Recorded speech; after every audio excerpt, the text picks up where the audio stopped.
Hello champions, welcome to your own channel social science by Vishal sir. देखिए, last classes में हमने पढ़ा कि कैसे फ्रेंच सोसाइटी जो तीन क्लासेस में डिवाइडेड है, तीन स्टेट्स में डिवाइडेड है, उसमें से सबसे ज़्यादा बर्डेंड और सबसे ज़्यादा प्रताड़ित एक तरह से कहें तो थर्ड स्टेट है। क्योंकि टैक्स पे करने का जो बर्डन है, जो फाइनेंसिंग एक्टिविटीज़ को अपने कंधों पर लेने का जो बर्डन है, वो सबसे ज़्यादा किसके ऊपर है? थर्ड स्टेट के ऊपर है। ठीक है। फिर हम लोगों ने जाना कि कैसे पॉपुलेशन जो है वह राइज हुआ, तो पॉपुलेशन ने जो वह फूड ग्रेन्स के प्रोडक्शन के साथ पेस नहीं बना पाया, और इसके कारण से फूड ग्रेन्स का जो प्राइसेस था उसमें बहुत ज़्यादा हमने क्या देखा कि बहुत ज़्यादा इंक्रीज हो गया। ठीक। तो स्ट्रगल कैसे लोगों को करना पड़ रहा था जीने के लिए, जीवित रहने के लिए। ठीक है। तो आज की क्लास में हम लोग पढ़ेंगे कि a growing middle class envisages an end to privileges. ठीक है। जो भी चैंपियन मेरे साथ पहली बार जुड़ रहे हैं उनके लिए मेरा एक ही मैसेज है कि वो वीडियो को एंड तक देखें, उन्हें चीज़ें समझ में आएंगी। ठीक है। चलिए शुरू करते हैं। A growing middle class envisages an end to privileges. कहता है एक बढ़ता हुआ मिडिल क्लास, एक बढ़ता हुआ मिडिल क्लास एनविसेज कर रहा है एन एंड टू प्रिविलेजेस। सबसे पहले हम लोग समझते हैं प्रिविलेजेस को कि व्हाट इज प्रिविलेज। हम लोगों ने समझा था, देखा था कि कैसे जो फर्स्ट और सेकंड स्टेट है, नोबिलिटी और क्लर्जी है, वो क्या थे? प्रिविलेज्ड बाय बर्थ थे। अगर प्रिविलेज को कहा जाए तो हिंदी में हम लोग लिख सकते हैं सुविधा, कि फर्स्ट और सेकंड स्टेट को यह सुविधा मिली हुई थी कि उन्हें टैक्स पे करने की कोई भी आवश्यकता नहीं थी। कब से मिली हुई थी? बाय बर्थ मिली हुई थी। ठीक। यह चीज़ें किनके पास नहीं थी? यह चीज़ें थर्ड स्टेट के लोगों के पास नहीं थी। ठीक। तो कहता है एक growing middle class envisages. Envisages का मतलब होता है ऐसा इमेजिन करना, ऐसा मान करके चलना, या ऐसी ख्वाहिश रखना। ठीक। आगे पढ़ते हैं और डिटेल में तब समझेंगे। The 18th century saw the formation of social groups termed the middle class, who earned their wealth through the growing overseas trade and from the manufacture of woolen and silk textiles that were either exported or sold to the wealthier members of society. कहते हैं जो 18th century है उसने बहुत चीज़ों को witness किया, बहुत सारे बदलाव हुए, बहुत सारे चेंज हुए, बहुत प्रकार के रिवॉल्यूशन हुए। ठीक है। उसमें से एक जो चेंज हुआ, एक जो फॉर्मेशन हुआ, वह हुआ फॉर्मेशन ऑफ सोशल ग्रुप्स। सामाजिक समूहों का, एक तरह से कहा जाए तो सामाजिक समूह उस वक्त में बने। जैसे में एक सामाजिक समूह था टर्म्ड द मिडिल क्लास, जिसको नाम क्या दिया गया? Middle class. जो कहाँ से मिडिल क्लास का जो अर्निंग का जो सोर्स था वह कहाँ से था? Who earn there wealth through the growing overseas trade.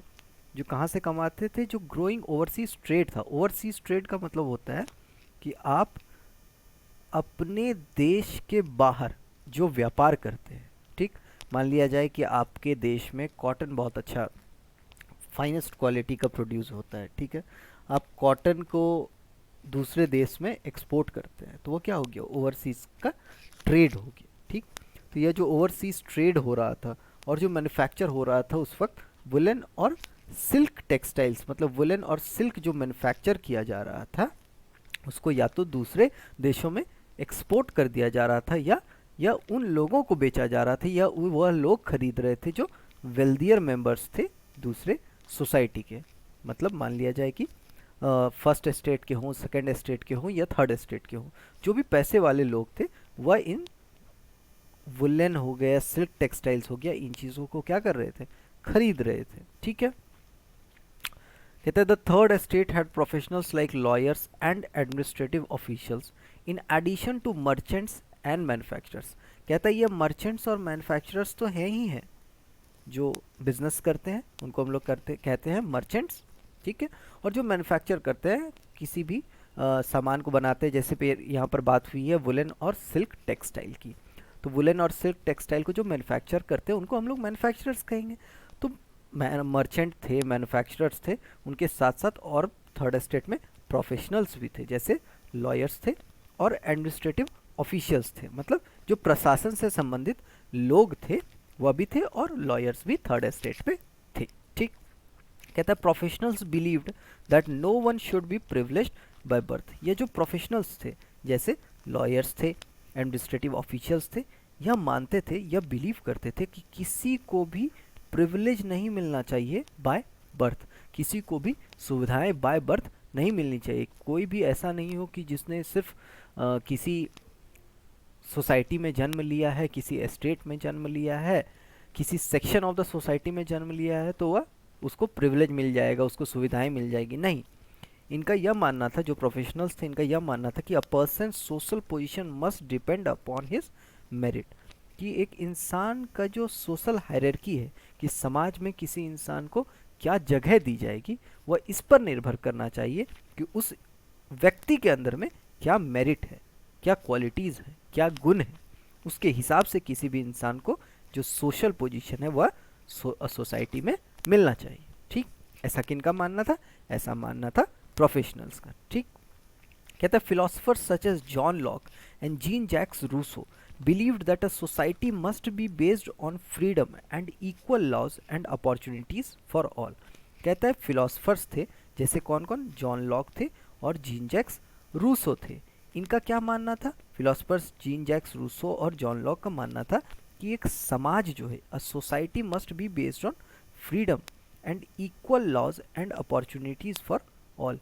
एक समाज जो है वह इस पर आधारित होना चाहिए कि वह किस पर हो?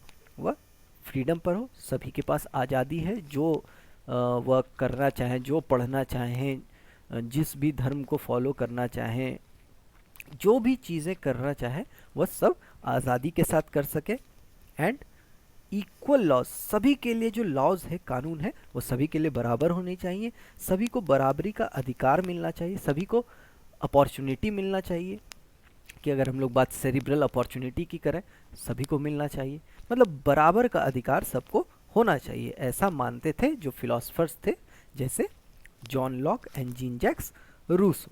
ठीक है, कहता है John Locke disproved the doctrine of divine and absolute right of the monarch in his two treatises of government. कहता है जॉन लॉक का टू ट्रीटीजेस ऑफ गवर्नमेंट है, यह क्या? जॉन लॉक ने एक बुक लिखा था, ठीक है, उसी का नाम है। तो कहता है टू ट्रीटीजेस ऑफ गवर्नमेंट में जॉन लॉक ने डिसअप्रूव किया है, जॉन लॉक ने रिजेक्ट कर दिया किसको? डॉक्ट्रिन ऑफ डिवाइन को और एब्सोल्यूट राइट ऑफ मोनार्क को। सबसे पहले समझते हैं कि डॉक्ट्रिन ऑफ डिवाइन क्या था, जिसको जॉन लॉक ने क्या कर दिया? रिजेक्ट कर दिया। तो डॉक्ट्रिन ऑफ डिवाइन था कि जो राजा होते हैं, जो महाराजा होते हैं, वह उनको भगवान के द्वारा चुना जाता है हमारे ऊपर शासन करने के लिए, इसलिए हमारे पास यह अधिकार नहीं होता है कि हम लोग उनसे कोई भी सवाल पूछ सके। मतलब they are not questionable, they are not answerable to the public. मतलब जो भी किंग है उनको भगवान के द्वारा चुना गया है, जो भी मोनार्क है उनको भगवान के द्वारा चुना गया है कि वह क्या करें? वह धरती पे आए और धरती पर आकर के लोगों के ऊपर शासन करें। ऐसा मानना था यह एब्सोल्यूट राइट ऑफ मोनार्क में, सॉरी डॉक्ट्रिन ऑफ डिवाइन में, कि वह लोग क्या है? वह लोग डिवाइन पावर है, डिवाइन राइट मतलब भगवान के क्या है? दूत। ठीक, और एब्सोल्यूट राइट ऑफ मोनार्क मतलब मोनार्क का ये अधिकार है कि वह आए ऊपर से भगवान के दूत बनकर और हमारे ऊपर क्या करें? शासन करें। ठीक, तो इसको जॉन लॉक ने क्या? डिसअप्रूव किया, रिजेक्ट कर दिया, उसको इन्होंने मानने से इनकार कर दिया। ठीक, कहते हैं Rousseau agreed with Locke and proposed a form of government based on social contract between people and their representatives।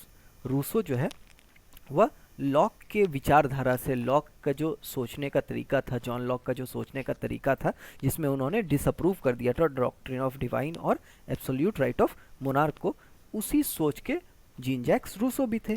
उनका यह मानना था कि जो लॉक का कहना है कि डॉक्ट्रिन ऑफ डिवाइन और एब्सोल्यूट राइट ऑफ मोनार्क नहीं होना चाहिए, वैसा ही सोच जीन जैक्स रूसो का भी था। उन्होंने इस सोच को और आगे बढ़ाया, और इस सोच को आगे बढ़ा करके उन्होंने क्या किया? एक फॉर्म ऑफ गवर्नमेंट को प्रपोज किया, एक प्रकार की सरकार को, कि सरकार का प्रकार, सरकार का ढांचा किस प्रकार का होना चाहिए। तो a form of government based on social contract between people and their representatives. Rousseau का कहना था, बहुत इंपॉर्टेंट है, कि जीन जैक्स रूसो का कहना था कि एक ऐसे प्रकार की सरकार होनी चाहिए जो एक सोशल कॉन्ट्रैक्ट पे बेस्ड हो, बेसिकली जो सामाजिक अनुबंध पर आधारित हो, किसके किसके बीच, between people and their representatives. जैसे अभी होता है कि हम लोग क्या करते हैं, अपने रिप्रेजेंटेटिव को चुन करके पार्लियामेंट भेजते हैं, लेजिस्लेटिव असेंबली भेजते हैं, ठीक है। तो वहाँ क्या होते हैं, हमारे रिप्रेजेंटेटिव होते हैं। जैसे लोकसभा को हाउस ऑफ द पीपल भी कहा जाता है, क्यों, क्योंकि वहाँ पर हमारे रिप्रेजेंटेटिव जो है वह हमें रिप्रेजेंट कर रहे हैं। तो रूसो का ही ऐसा मानना था, ऐसा सरकार होना चाहिए, एक सोशल कॉन्ट्रैक्ट होना चाहिए, एक सामाजिक अनुबंध होना चाहिए कि जिसमें लोग और उनके रिप्रेजेंटेटिव जो है वह फॉर्म ऑफ गवर्नमेंट में पार्ट लें, ठीक। कहता है the division of power within the government between the legislative, the executive and the judiciary was proposed by Montesquieu in the spirit of the laws. कहता है in the spirit of the laws, ठीक है। Montesquieu ने क्या किया, Montesquieu ने propose किया एक प्रकार का सरकार जो 3 विंग में डिवाइडेड हो, the legislative, the executive and the judiciary. जैसे अभी हमारे देश में भी है 3 प्रकार का विंग है, 3 अंग है। द लेजिस्लेटिव जहाँ पर क्या होता है, कानून बनाया जाता है, जिसका एग्जाम्पल पार्लियामेंट, ठीक। द एग्जीक्यूटिव जहाँ पर प्राइम मिनिस्टर हैं और काउंसिल ऑफ मिनिस्टर्स हैं जो क्या करते हैं, जो कानून बनाया गया लेजिस्लेटिव में, मतलब पार्लियामेंट में जो कानून बना उसको इम्प्लीमेंट कराने का काम किनका है, प्राइम मिनिस्टर का है, काउंसिल ऑफ मिनिस्टर्स का है, ठीक। और द जुडिशरी मतलब जहाँ पर अगर कोई कानून बना और किसी के साथ उस कानून के तहत भेदभाव हो रहा है, जो राइट सरकार ने दिए, जो अधिकार लोगों को सरकार के द्वारा दिया गया, उस अधिकार को लोगों तक पहुंचने में अगर कोई उसके बीच में बाधा बन रहा है, कोई दिक्कत बन रहा है, कोई अधिकार, कोई मान लिया जाए क्रिमिनल है, वह किसी को पढ़ने नहीं दे रहा है, राइट टू एजुकेशन नहीं प्राप्त होने दे रहा है किसी बच्चे को, लोगों को कल्चरल एंड एजुकेशनल राइट्स नहीं मिल रहे हैं जो हमारे कॉन्स्टिट्यूशन ने हमें दिए हैं, तो अगर यह चीज़ें नहीं पहुंच रही है लोगों को, तो वहाँ वह फिर कहाँ जाते हैं, वह जुडिशरी के पास जाते हैं। जुडिशरी मतलब हो गया कोर्ट, जहाँ पर जज रहते हैं, और जज क्या करते हैं, based on all the evidences and all the litigations, all the allegations, all form of क्या कह सकते हैं, research, all form of hearings, सारे चीज़ों से गुजरने के बाद वो क्या करते हैं, अपना फैसला सुनाते हैं, ठीक। तो 3 प्रकार का विंग हो गया, एक तो जहाँ कानून बनता है, दूसरा कानून जो इम्प्लीमेंट कराते हैं एग्जीक्यूटिव, और जहाँ पर किसी भी कानून का अगर उल्लंघन हो तो लोग अपने अधिकारों को हासिल करने के लिए वहाँ पर जा सकें, वो क्या हो गया, उसको कहते हैं जुडिशरी, ठीक। तो ये किसके द्वारा प्रपोज किया गया था, यह प्रपोज किया गया था बाय मॉन्टेस्क्यू। कहाँ प्रपोज किया गया था, in the spirit of the laws, ठीक। कहता है यह जो आइडियाज़ थे, यहाँ पर हम लोगों ने 3 फिलोसफर के आइडिया की बात की, जॉन लॉक की बात की, जीन जैक्स रूसो की बात की और मॉन्टेस्क्यू की बात की, ठीक है। कहता है कि यह जो आइडियाज़ थे यह लोगों में धीरे धीरे फ्रांस में फैलने लग गए, लोग इन आइडियाज़ से बहुत सहमत होने लग गए कि अगर इस प्रकार की सरकार होगी तो लोगों को अपना अधिकार मिलने में बहुत आसानी हो, ठीक है। कहते हैं यह जो मॉन्टेस्क्यू ने प्रपोज किया था कि 3 विंग में जो है वह गवर्नमेंट का पावर बटा होना चाहिए, कि लेजिस्लेटिव भी हो, एग्जीक्यूटिव भी हो और जुडिशरी भी हो। इस प्रकार का जो गवर्नमेंट है वह यूएसए में इम्प्लीमेंट किया गया था, कब, जब याद कीजिए लुइस 16 ने 13 अमेरिकन कॉलोनीज को ब्रिटेन से इंडिपेंडेंस दिलाने में मदद की थी, ठीक। तो कहता है कि यह जो चीज़ें थी कि लेजिस्लेटिव, एग्जीक्यूटिव, जुडिशरी, ये बातें धीरे धीरे लोगों में फैलने लग गई।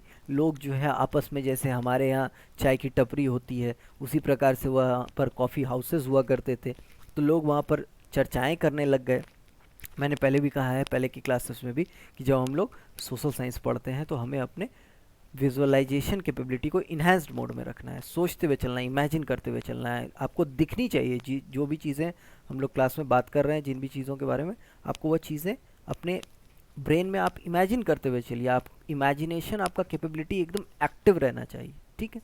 तो कहता है कि जैसे चाय की टपरी पे लोग बात कर रहे हैं इन चीज़ों के बारे में, अपने अधिकारों के बारे में लोग बात कर रहे हैं, या सरकार का पावर कितना होना चाहिए, कैसा होना चाहिए, क्या क्या चीज़ें सरकार में होनी चाहिए, क्या चीज़ें सरकार में है तो वह ठीक नहीं है, और क्या बेहतर के लिए किया जा सकता है। ये सारी चीज़ों की बातें जो है धीरे धीरे लोगों में फैलने लग गई, मतलब लोग जो है उसको डिस्कस करने लग गए कि लोगों का क्या फ़ायदा है, क्या नुकसान है, इन सारी चीज़ों पे लोग बात करने लग गए। धीरे धीरे क्या हुआ कि एक ऐसा समय आया कि लुइस 16 ने क्या कर दिया, लुइस 16 ने और टैक्स बढ़ा दिया। वह चीज़ें लोग तो आपस में बात कर ही रहे थे, इधर क्या हुआ, लुइस 16 ने और टैक्स बढ़ा दिया, जिससे क्या हो गया कि लोगों में और गुस्से का माहौल हो गया। एक तो लोग ऐसे ही परेशान थे, लोगों के लिए अपना ब्रेड खरीदना, अपना लाइवलीहुड चलाना भी बहुत मुश्किल था, क्योंकि पॉपुलेशन जो है बढ़ गया था, अचानक से 23 मिलियन से 28 मिलियन हो गया था। लोगों के लिए अपना जीवन, रोजमर्रा की इस जीवन को चलाना तो मुश्किल था। और जो है क्या कहते हैं, जब टैक्स बढ़ गया तो इसने और लोगों के गुस्से को अट्रैक्ट किया, लोग और ज़्यादा गुस्सा हो गए, और लोगों ने क्या किया, अब प्रोटेस्ट करने की शुरुआत कर दी, विरोध करना शुरू कर दिया। किसके खिलाफ, against the system of privileges, कि जो भी सुविधाएं मिली हुई है बाय बर्थ, जो सुविधाएं मिली हुई है किन्हें, जो फर्स्ट और सेकंड एस्टेट के लोग हैं, वह उनको खत्म होना चाहिए, उनको यह सुविधाएं मिलनी बंद होनी चाहिए। इसलिए यहाँ पर कहा गया कि a growing middle class envisages an end to privileges. Hopefully आपको वीडियो हेल्पफुल लगे। अगर वीडियो हेल्पफुल लगे तो वीडियो को लाइक करें, शेयर करें और चैनल को सब्सक्राइब करें। Thank you.